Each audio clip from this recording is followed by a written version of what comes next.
Ազգային ժողովի հարգելի փոխնախագահ, հարգելի գործընկերներ, անախորժ իրավիճակ էր առաջացել եւ մեր ընդդիմադիր մամուլը անմիջապես վերնագրերը դրեց, ում պատճառով տեղի ունեցավ այս խոչընդոտը։ Ասեմ, որ ենթադրում եմ, որ իմ պատճառով եղել, որի համար ներողություն եմ խնդրում թե կառավարությանը, թե մեր գործընկերներին, բայց միաժամանակ ուզում եմ նշեմ, որ մեր քարտուղարությունը արժի, որ ավելի ուշադիր լինի, երբ որ ելույթ ունեցողից հետո անմիջապես ես պետք է ունենամ, գոնե դուրս գալուց ինձ պետք է զգուշացնեիք։ Այստեղ ես ընդունում եմ իմ մեղքը, բայց նաև նշում եմ, որ դուք թերացել եք։ Հարգելի քարտուղարություն, Թաթուլ Սողոմոնյանին ուղղված, շնորհակալություն եւ սկսեմ իմ ելույթը։ Հարգելի գործընկերներ, դուք գիտեք, որ բյուջեի քննարկումների ժամանակ Պաշտպանության եւ Անվտանգության հանձնաժողովը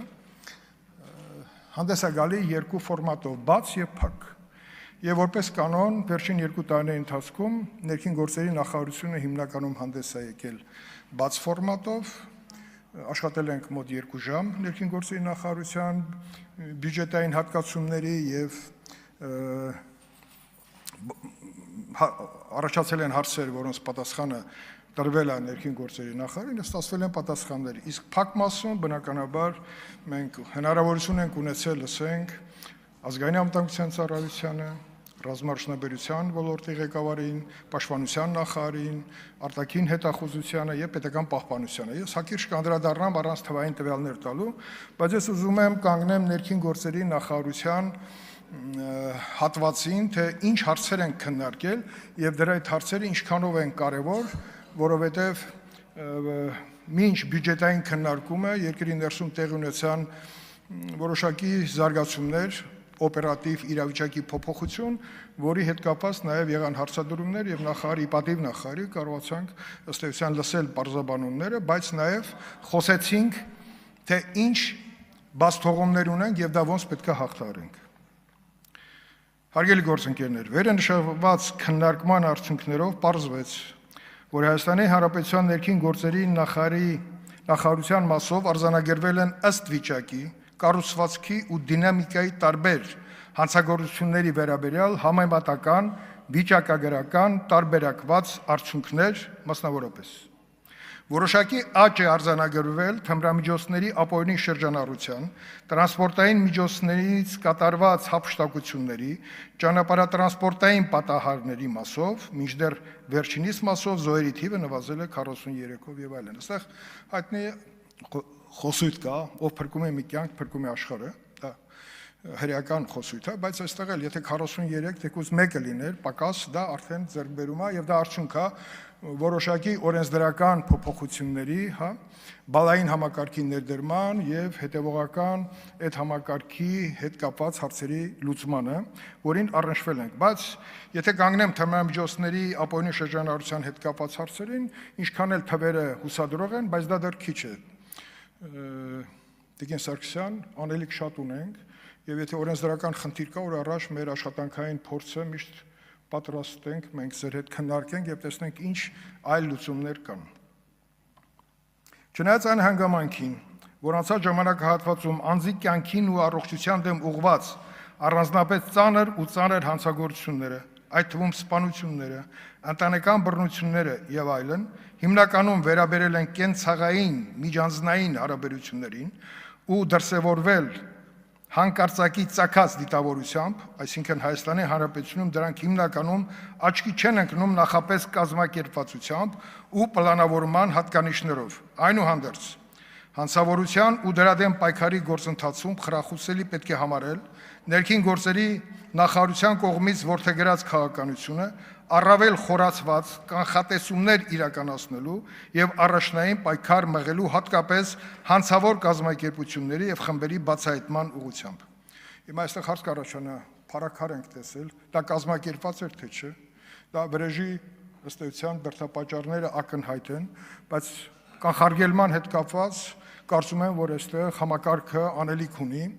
այդպես ընդունված բառ կա ռուսերեն պրոֆիլակտիկ միջոցառումները խիստ անհրաժեշտ են հասկանալու եւ օպերատիվ քարտեզը ամբողջացնելու համար, հատկապես ներկա պայմաններում թվայնացնելու եւ դրանց ուղղությամբ ծավալուն աշխատանք տանելու, հատկապես երբ որ ռեֆորմներ են կարել եւ ռեֆորմների վերջին փուլը ըստ էության գվարդիայի ծառայության ստեղծման բանա նոյեմբերի 1-ին սկսեց գործառության մեջ մտնել եւ մնացած բոլոր կառույցները իրենց ինֆորմացիոն համակարգը մեկը մյուսին փոխանցելով լրացնելով պետք է այս խնդիրը լուծենք բայց քանի որ կառավարությանը ես մշտապես արդեն 3-րդ տարին է կարծում 3 տարվից ավել է որ ազգային ժողովը ընդունեց օրենք ներքին գործերի նախարարությանը գաղտնալսման հնարավորությամբ օժտելու համար դա իրականություն դեռ չի դարել ֆինանսների բացակայության պատճառով այս տարի մենք չենք տեսնում որ ֆինանսները արկա են այս խնդրի լուծման համար բայց օպերատիվ համակարգի արդիականացման եւ ուժեղացման տեսանկյունից որպես գործիք դիգին նախարար սա խիստ անհրաժեշտ է եւ մենք ազգային ժողովով երբ որ այդ օրենքի հետ կապված առաջադրումը անում ենք այն ժամանակվա ազգային ժողովի պաշտպանության հանձնաժողովի անդամներից կարծեմ Արմեն Խաչատրյան ներկա, պարոն Խաչատրյան, եւ դա որ առնչություն ունեցել է օպերատիվ տնտեսությանը, շատ լավ կհասկանա, որ սա նաեւ հնարավորություն կտար ազգային անվտանգության ծառայության եւ ոստիկանության, այսպես մրցակցության, առողջ մրցակցության հիմքեր դնելու, որը հնարավորություն կտար նաեւ հանցավորությունների դեմ պատկերացումները կանխավ տեսնելու եւ դա կանխարգելելու տեսանկյունից։ Առանձնակի ողջունելի կարելի է համարել ներքին գործերի նախարարության համակարգում անցած ժամանակահատվածում իրականացված ինստիտուցիոնալ բարեփոխումները։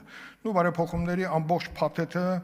մենք շարունակաբար ներքին գործերի նախարարություն սկսելուց հանդերձ անցել ենք միասին, որտեղ ազգային ժողովը ընդունել է համապատասխան օրենքներ եւ հենասյունային վերջին, բլոկը գվարզի հետ կապված մենք նոյեմբերի 1-ով արդեն հայտարարեցինք եւ հիմա արդյունքները պետքա տեսնենք առաջիկայում եւ պետքա նաեւ հանձնաժողովում վերլուծենք եւ հասկանանք դրանց արդյունքները ինչքանով շոշափելի դարձան որովհետեւ այնտեղ կան բազմաթիվ խնդիրներ պաշտպանական բնույթի, քանի որ այդ հարցերը նաեւ աշխատանքային քննարկումների նաև մեր դիմադիր գործընկերները տեսել են եւ բարձրացրել են, բայց այնտեղ կա մի նուրբ դրույթ, որ հետ պատերազմական իրավիճակներում գվարդիան կարա կանխարգելիչ որոշ գործողություններում ներգրաված լինել, դրանից ավել պարզապես խոսելը կհամարեմ անիմաստ։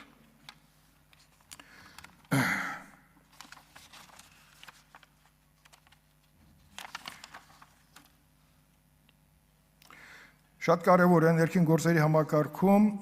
արդեն իրականություն դարձած օպերատիվ կառավարման կենտրոնը։ Սա հնարավորություն է տալիս ոչ միայն զանգեր ընդունել, այլ որոշումներ կայացնել, օպերատիվությունը բարձրացնել, եւ քանի որ այստեղ ներառված են ներքին գործերի նախարարության բոլոր հիմնական կառույցները, դա շատ կառույցեր, որ այսօր մենք ունենք, դա կարծեմ մի կես տարի առաջ արդեն բացվեց եւ դա արդեն իրականություն է եւ եթե մեր պատգամները ցանկություն ունենան, կարծում եմ ներքին գործերի նախարարությունը հնարավորություն կտա մոտիկից ծանոթանալ համակարգի հնարավորություններին, որը համարում եմ մեր բարեփոխումների հիմնական հաջողություններից մեկը։ Փրկարար ծառայություն։ 25 թվականի սեպտեմբերի 1-ից սկսած թվային վարորդական բարեփոխումների իրավունքի օրենքով ընդունված վկայականությունն ու տրանսպորտային միջոցների արքուվաճակի առցանց on-line հարթակով կազմակերպումը համարում եմ մեր կողմից ընդունված եւ որպես քայլ հեշտացնելով մարդկանց կյանքը, որոնք անդադ հերթերի մեջ միշտ դժգոհություններ էր, այսօր հերթերը կարծում եմ արդեն պետքա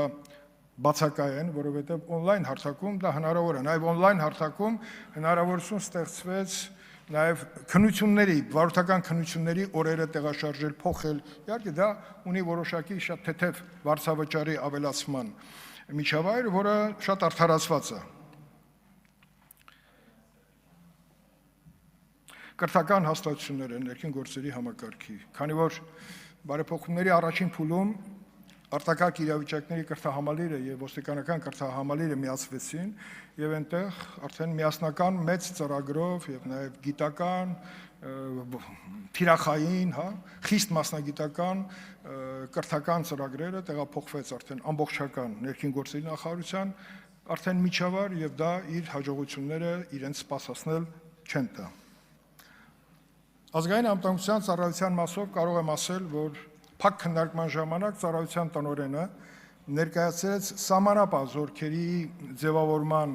ընթացքը, պատասխանեց որոշակի հարցերի, նաև սուր հարցերի, որ հնչեցին նաև մեր ընդդիմադիր գործընկերների կողմից, եւ ես կարծում եմ բաց հարցեր այս ոլորտում մենք չունեցանք, թվային նաև պաշտպանության նախարարության մասով էլի առանց թվերի։ Անցած ժամանակահատվածում դրական արդյունք պետք է համարել զինված ուժերում հանցավորության դեպքերի, այդ թվում սպանությունների էական նվազման միտումը, ինչը համակարգում իրականացվող բարոյահոգեբանական եւ կանխարգելիչ շարունակական աշխատանքների արդյունքը, այսպես ներկայացրեց Պաշտպանության նախարարը եւ դա ճիշտ է։ Պարզապես թվերը, եթե դնում ենք նայում ենք, դա ոչ միայն պայմանավորված է, իհարկե հիմնականում պայմանավորված է, որ մենք սահմաններում ունենք խաղաղություն, բայց խաղաղության հետ մեկտեղ մենք ունեցել ենք էլի խաղաղ ժամանակահատված, որտեղ ունեցել ենք նաև չարդարացված ինքնասպանություններ, սպանություններ։ Հիմա ուժային միջամտությամբ այդ խնդիրը հետին պլան է գնացել, բայց դա չի նշանակում, որ խնդիրը լուծվել է։ Այստեղ ունենք լուծելիք շատ խնդիրներ, որը որ հաջորդիվ, եթե մենք կարողանում ենք իրականացնել, հատկապես այդ միջավայրը փոխելով, միջավայր նշանակում է ծառայության որակը, ընթացքը եւ այլն։ Դրա մեջ կարա ներառվի նաև ժամկետի կրճատումը, որը ներքին գործերի նախարարությունը այս տարի կներկայացնի եւ մանրամասն կքննարկենք եւ հանձնաժողովում եւ լիագումով նիստում դրա այս պահին ինչ հնարավորություն է տալի եւ ինչ խնդիրներ կարող առաջանան եւ դրանց լուծումները նախարարությունը եւ գլխավոր շտաբը ինչպես է տեսնում։ Շատ խոսվեց, որ պաշտպանության համակարգի ֆինանսական միջոցները նախանցած տարվա համեմատ պակասել է 15%-ով, կրճատվել է, մինչդեռ ինչպես բազմիցս նշվել է, Հայաստանի պաշտպանության եւ ֆինանսների նախարարությունների կողմից բյուջետային նախնական բազմաթիվ լսումների ու քննարկումների ընթացքում ներկայացված պարզաբանումներից հիշյալ առաջին հայացքից թվացյալ կրճատումը պատճառաբանվում է նաև նախորդ ժամանակաշրջաններում պաշտպանության նախարարության կարիքների համար կատարված ծախսերի բյուջետային ծրագրավորման ծավալների առաջիկա տարիների պայմանագրային նախատեսումներով եւ դրանց հիմնական մասը նախորդող ժամանակաշրջանում կատարված լինելու ու դրանով պայմանավորված առաջիկա տարվա ընթացքում ծախսերը համամասնորեն պակասեցնելու հանգամանքով։ Իհարկե այս հարցը նաև քննարկվել է նաև փակ քննարկման ժամանակ նախարարը տվել է բացատրություն։ Անձամբ ինձ, քանի որ շատ լավ պատկերացնում էի, թե ինչ ծախսեր ենք իրականացրել անցյալ տարի եւ այդ ծախսերի որ մասը տեղափոխվել է այստեղ ինձ մոտ հարց չի առաջացել, բայց այն հարցերը, որոնք հնչեցվեցին նաեւ մեր գործընկերների կողմից, այնուամենայնիվ իմ տպավորությամբ ստացան սպառիչ պատասխաններ։ Բարձր տեխնոլոգիական արդյունաբերության արդյունաբերության կոմիտեի մասով։ Այստեղ կարող եմ ասել, որ մենք ունենք շոշափելի ձեռքբերում ծավալուն աշխատանքների կապակցության, որովհետեւ իմ խոսույթում հաճախ եմ ասել, որ մենք եթե նախկինում մի հատ մեղ չէինք կարող արտադրենք, այսօր մեր արտադրական ռազմարդյունաբերության, կատարված աշխատանքները շոշափել են եւ բազմիցս առաջարկվել է եւ իրականություն է դարձել նաեւ ազգային ժողովի պատգամները, որպեսզի այցելություններ ունենան ռազմարդյունաբերական ոլորտի ձեռնարկություններ եւ տեսնեն, թե ինչից ինչ ենք ստացել։ Դա իրականություն է եւ նորից ես հաստատում եմ կառավարության առաջարկը, կարծեմ Պաշտպանության նախարարի հիմա բացակայում է, որ ռազմաարդյունաբերության կոմիտեի նախագահի եւ ԲՏԱ նախարարի նաեւ առաջարկը կազմակերպենք այցեր, չնայած այցեր եղել են եւ գեոկոսմոս այցի ժամանակ կարծեմ դա Գառնիկը Դանիելյան մեր հետ էր եւ այնտեղ մենք խոսեցին ոչ միայն արդեն իրեն սպառած մեր համակարգի մասին, խոսեցինք նաեւ նոր ձեռքբերվելիք համակարգերի մասին, որը էլի ծախսեր է պահանջում, բայց դա կլինի ավելի արդիական տիեզերքի հետ կապված, ես ասեմ, որ պարոն Դանիելյանը միշտ տիեզերքի հարցում ակտիվ է եղել, մեր կողքն է եղել։ Այո, շատ լավ, ուզում ասեմ, որ դա եղել է, դա էլ է իրականություն, այ կներեք, Արբանյակյայի հարցերում, եւ հիմա էլի բաներ կան, որ հիմա նաև ցուցադրական այդպիսի հնարավորություններ կլինեն եւ ես կխնդրեի, եթե պաշտպանության նախարարությունը այդ առաջարկը անի, չհրաժարվեք, ավելին, մասնակցենք եւ տեսնենք նաև այն ձեռքբերումները, որոնք այսօր արդեն պետքա ձեռք բերեի պաշտպանական գերատեսչությունը եւ դա մեր արդիականացված, սպառազինության կողքին կլինի արդիականացված սեփական արտադրության միջոցներ։ Արտաքին հետախուզության ծառայության մասով ասեմ ձեզ, որ ինքը բնականաբար ինքը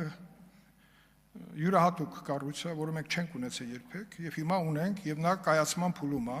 սկսած կադրերի ընտրության, պատրաստման, շենքային պայմանների, որտեղ դրանք առանձնակի պահանջներով, կատարվելիք մեխանիզմներ են, որին ազգային ժողովը դեռ չունի օրենսդրական այն կարգավորում, որպեսզի իր վերահսկողական ֆունկցիաները կարողանա կատարել լիարժեք։ Լավագույն միջոցը դա այնուամենայնիվ ըստ պայդրության մնում է բյուջետային տարվա քննարկումների ժամանակ մեր ազգային ժողովի պատգամավորների կողմից տրված հարցերի եւ ստացած պատասխանների միջոցով։ Կարծում եմ, որ այստեղ էլ Տիկին Գրիգորյանը տվեց այն պատասխանները, որոնք հաջորդ տարի, եթե ազգային ժողովի պատգամավորների մի զգալի մասը կվերընտրվի, կունենան հնարավորություն համատության մեջ նայելու հաջորդ բյուջեի ժամանակ մեր արտաքին հետախուզության կառույցը ուր հասել, որը շատ կարևոր է մեր երկրի ամբողջային համակարգում իր կայացման տեսանկյունից։ Պետական պահպանության ծառայությունը որպես կանոն միշտ վերջին հարցն է լինում, որ քննարկում ենք, այնտեղ էլ եղան հարցեր միջոցների ծախսման, միջոցների ձեռքբերման, կրակային թե տրանսպորտային,